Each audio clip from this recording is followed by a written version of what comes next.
Walah, Bapak. macam gunung itu besar kali itu. Besar banget ya, Pak, Iya, ya? betul. Sampai setengah bulan tuh macam orang stres saya.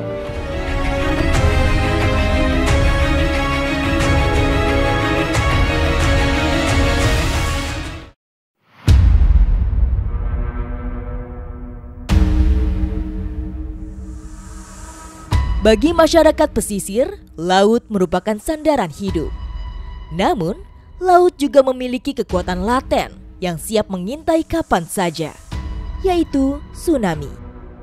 Kilas balik bencana tsunami tahun 2006 merupakan tragedi gempa yang diikuti tsunami yang menyapu daratan. Berpusat di pantai Pangandaran, namun guncangan gempa bisa dirasakan sejumlah pantai selatan Jawa.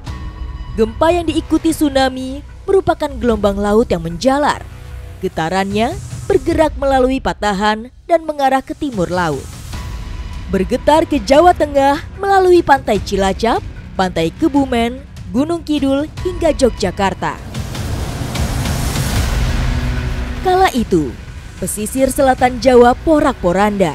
Perahu nelayan bergeser ratusan meter.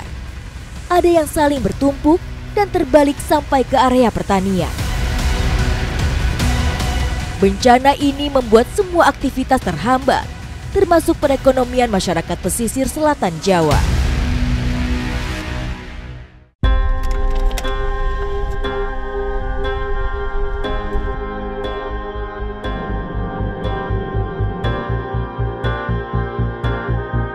Dahsyatnya tsunami yang terjadi di Pangandaran meninggalkan luka mendalam bagi masyarakat pesisir Jawa.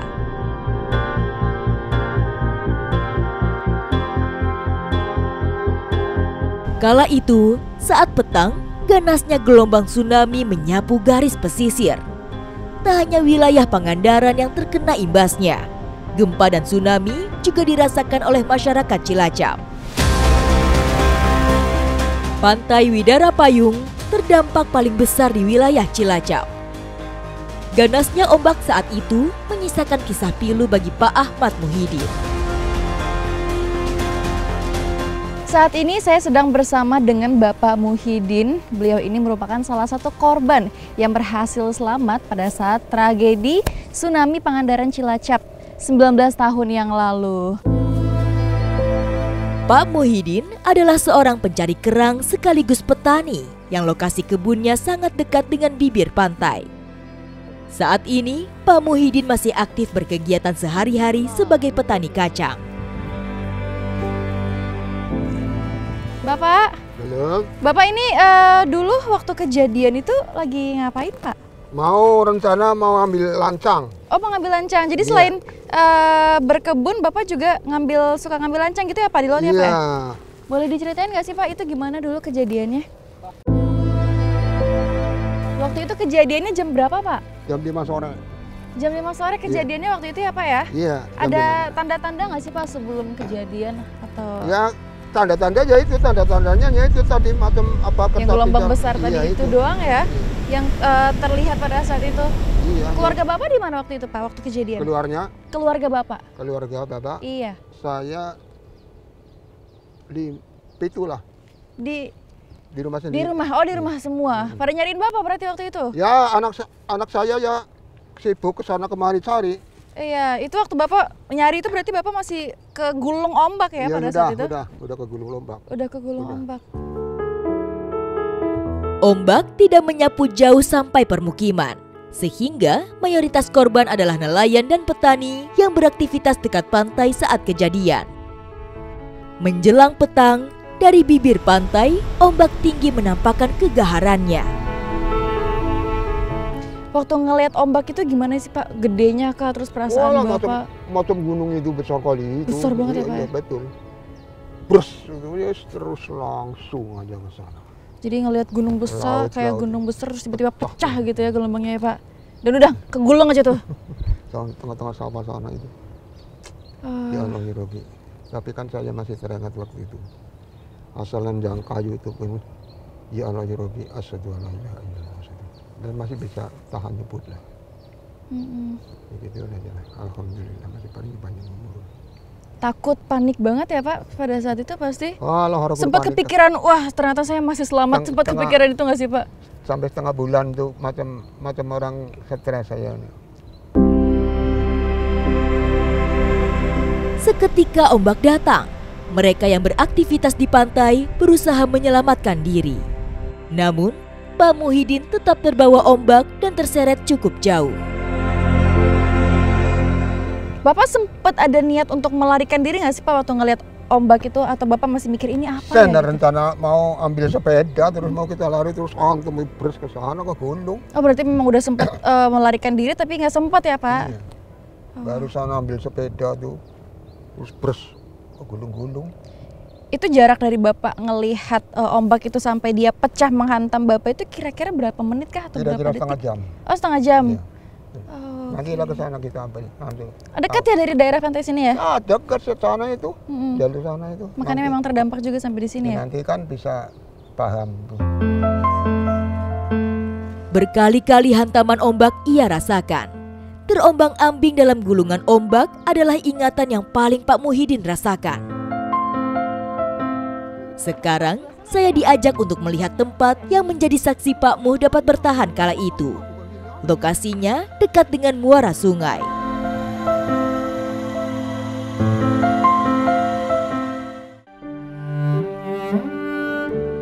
Air laut semakin naik ke daratan sampai di muara sungai. Disinilah tempat Pak Muhyiddin bertahan bertarung dengan tarikan air laut. Hanya kokohnya pohon besar yang menjadi tempat berlindung agar tubuh Pak Muhyiddin tidak tersapu ombak ke tengah laut. Waktu kejadian Bapak tergulung ombak itu? Iya, dari sana. Oh berarti Bapak berpegang di sini? Iya, pegang kayu sini dulu. Pohonnya ini atau yang mana? Senderan kayu, tapi kalau kayu itu sudah ditumbang ini. Oh udah nggak ada ya? Ini. Berarti lokasi persisnya di sini. Ya, Boleh diceritain nggak Pak? Nah itu. Gimana itu kejadian? Kayunya kan dulu kan besar. Sudah ditebang, nggak ada. Sekarang ini tinggal pokok kelapa aja. Bapak berapa lama itu berpegangan sampai akhirnya? Ya udah 1,5 jam lah. 1,5 jam Iya. ya? Berarti ngelihat air semua terus ngebawa. Keluarnya terus ke sana sampai titik sana tadi, pulangnya samping sungai sana terus aja jalan. Nah itu kejadian kita tsunami. Khawatir ada tsunami susulan, Pak Muhyiddin memutuskan bertahan pada pohon untuk memastikan air benar-benar surut. Setelah dirasa aman, barulah ia berani beranjak. Itu Bapak di bawah aja atau manjat naik ke pohon Pak? Senderan kayu aja. Oh senderan aja di bawah? Bukan naik. Itu hampir sewajah ya? Ini dualnya sini, pas. Dari sana terus waduh, terus kita sikap aja di sini. Di senderan kita.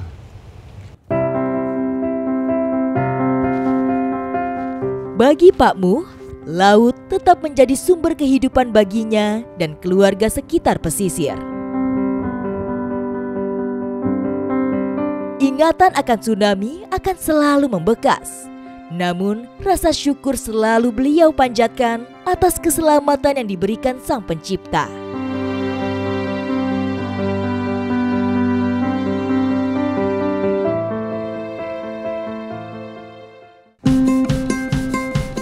Tsunami yang terjadi 20 tahun silam bukanlah tsunami paling lampau.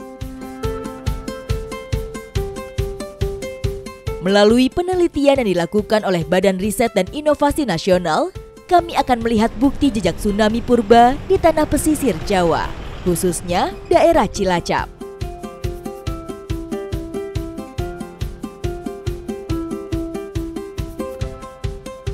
Saat ini, saya sudah bersama dengan peneliti ahli utama dari BRIN untuk meninjau penelitian tsunami purba di Cilacap.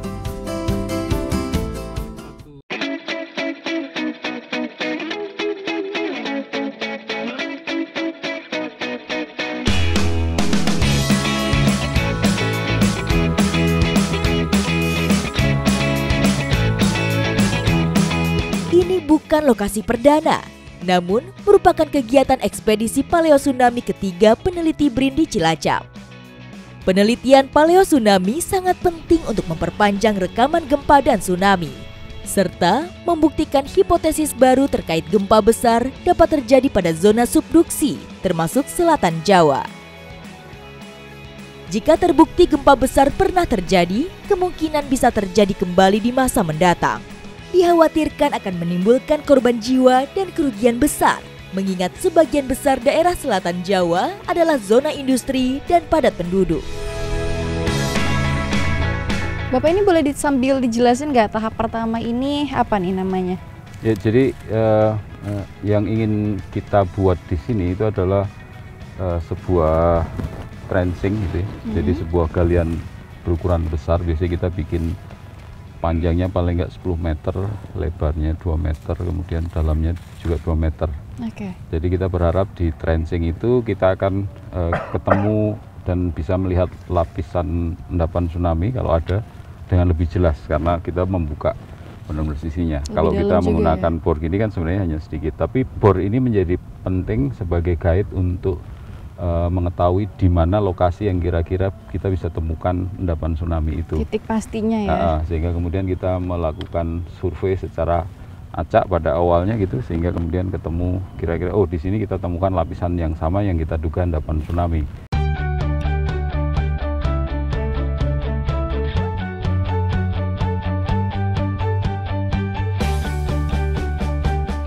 Pemilihan lokasi ini berdasarkan penelitian sebelumnya yang menjadi petunjuk lokasi penggalian.